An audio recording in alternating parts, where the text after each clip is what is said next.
මේ රටේ ඉතිහාසයේ 15 වෙනි පාර්ලිමේන්තුව එහි සංයුතිය පිළිබඳව කෙරෙන ජනතා විනිශ්චය ලබන අගෝස්තු 17 වෙනිදා අපේ රටේ පාර්ලිමේන්තු මැතිවරණය පැවැත්වෙනවා. ඡන්දදායක හැටියට අපිට වගකීමක් පැවරෙනවා. මේ සඳහා වඩාත් සුදුසු පුද්ගලයන් තෝරාපත් කර යැවීමට.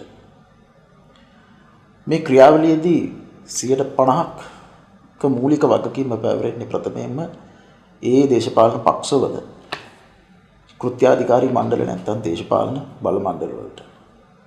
අනතුරුව ඡන්දදායක හැටියට අපිට අවස්ථාවක් දෙනවා. ඔවුන් තෝරාපත් කර දෙනු ලබන සංචිතය තුල ඉඳගෙන වඩාත් සුසු පුද්ගලයන් අවසානයේ තෝරාපත් කර යන්න පාර්ලිමේන්තුවට. මේ ක්‍රියාවලිය ඉතා සංකීර්ණ වුණා. අපිට ඉතාමත්ම සරල සාධක කීපයක් පාවිච්චි කරලා අපේ තීරණය පහසු කරගන්න පුළුවන් විදිහක් ගැන දැන් කල්පනා කරන්න ඕනේ. ඒ සඳහා රටේ කතිකාවතක් ඇති වෙලා තියෙනවා. මට මතක් වෙනවා 970 ගණන් වල තිබිච්ච රාජ්‍ය මන්ත්‍රණ සභාවේ සංයුතිය. හැන්සාඩ් වාර්තා අරගෙන බලපුවාම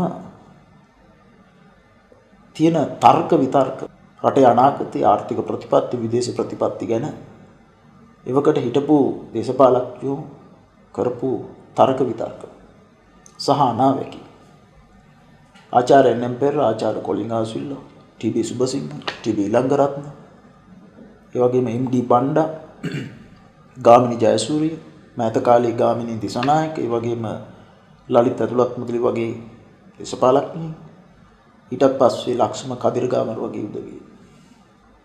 දැන් බලන්න මේ වෙනස. දැන් මේ අය ළඟින්වත් තියාගන්න පුළුවන් චරිතද අපිට මේ රූපවාහිනී මේ දවස්වල හම්බෙන්නේ. මේ අය කතා කරන දේවල් වල කිසිම වැදගත්කමක් නැහැ. එකිනෙකාට මඩ ගහලා ගැනීම ව්‍යාපාරවල තමයි මේ වෙනකොට නියැලෙන්නේ. මේක ඊටමත්ම කනගාටුදායක තත්ත්වයක්. මෑත කාලේ අපි දැක්කා හැමෝම දන්න ප්‍රසිද්ධ කාරණයක් පාර්ලිමේන්තුවේ ගැලරියට යන්න බෑ පාසා ශිෂ්‍යයින්ට. තුන්වෙනි පාන්තික ගැලරියක් බවට පත් වෙලා තියෙන්නේ රටේ උත්තරීතම ආයතන. විහිළු සපේන ආයතනයක් බවට පත් වෙලා තියෙනවා පාර්ලිමේන්තුව. මේ තත්ත්වය වහම වෙනස් විය යුතුයි. ඒ සඳහා අපිට පුළුවන් නිර්ණායක කීපයක් සකස් කරගන්න.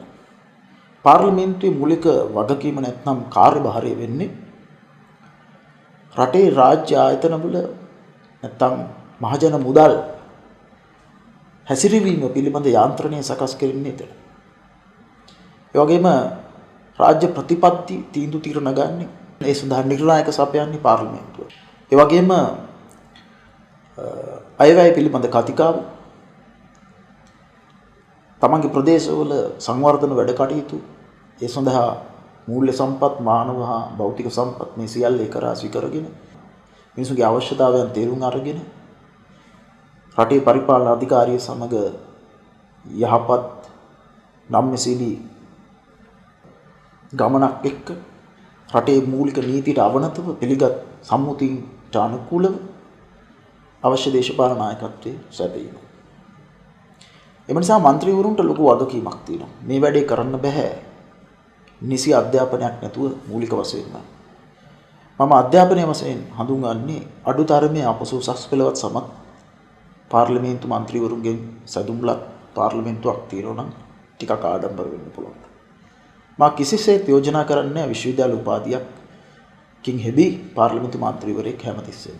හැබැයි ලෝකයේ දියුණු වෙනත් රටවල් දිහා බලපුවාම ඒ පාර්ලිමේන්තු മന്ത്രിවරුන්ගේ ජීව දත්ත පරීක්ෂා කරලා බලපුවාම අපිට පේන හුඟක් අය එක්කෝ ගත්කතුවරු විශ්වවිද්‍යාල මහාචාර්යවරු, විශ්‍රාමලත් පරිපාලන නිලධාරීන්, ඒ වගේම සාහිත්‍යවේදී, විද්‍යාඥයන්, ඉංජිනේරුවන් යනාදී වශයෙන් විවිධ වෘත්තීයවල නිලයක් විශාල අත්දැකීම් ලැබලා මොහුකුරා ගිය උදවිය අනතුරුව පාර්ලිමේන්තුවට ඇවිල්ලා රටේ අවශ්‍ය මෙහෙයවීම කෙරෙන ඒ කාර්යභාරය, ඒ ජාතික කර්තව්‍යයට, ඒ සත්කාරයට උර දෙන්න ඒ අය മന്ത്രിවරු බවට පත් වෙලා තියෙනවා.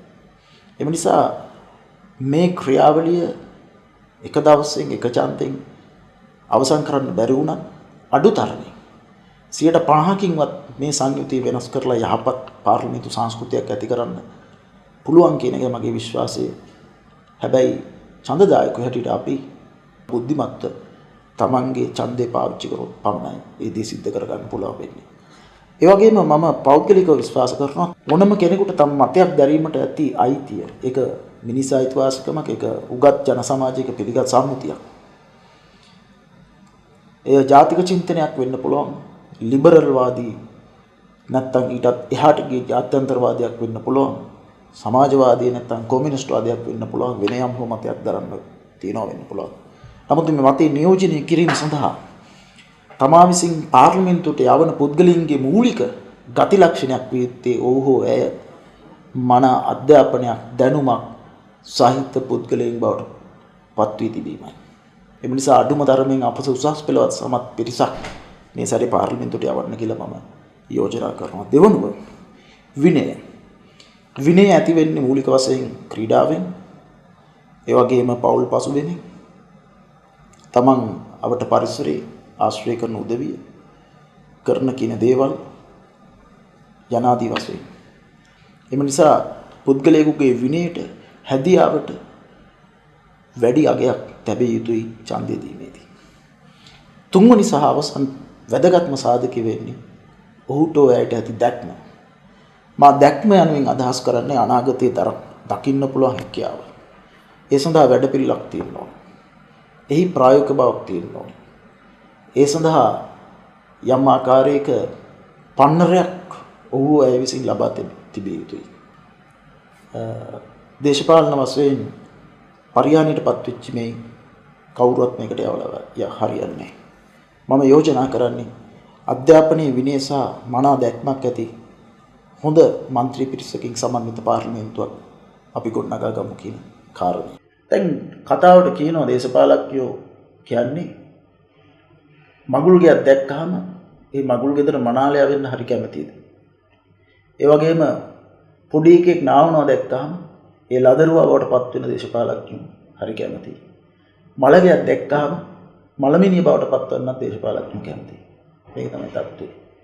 ඒ නිසා ජනතාව ඊටාත්ම වගකීමෙන් තමන්ගේ දැනටත් හිතේ පළපදියම් වෙලා ඉන්නවනම් යම් අපේක්ෂකෙක් ඔහු පිළිබඳවත් නැවතත් සිතා බලලා නිවැරදි තීන්දුවක් ගන්න කියලා මම හිතාවනාකමින් ඉල්ලා සිටිනවා. අපේ ඡන්දය අපි හරියට පාවිච්චි කරමු. බොහොමත් ස්තුතියි.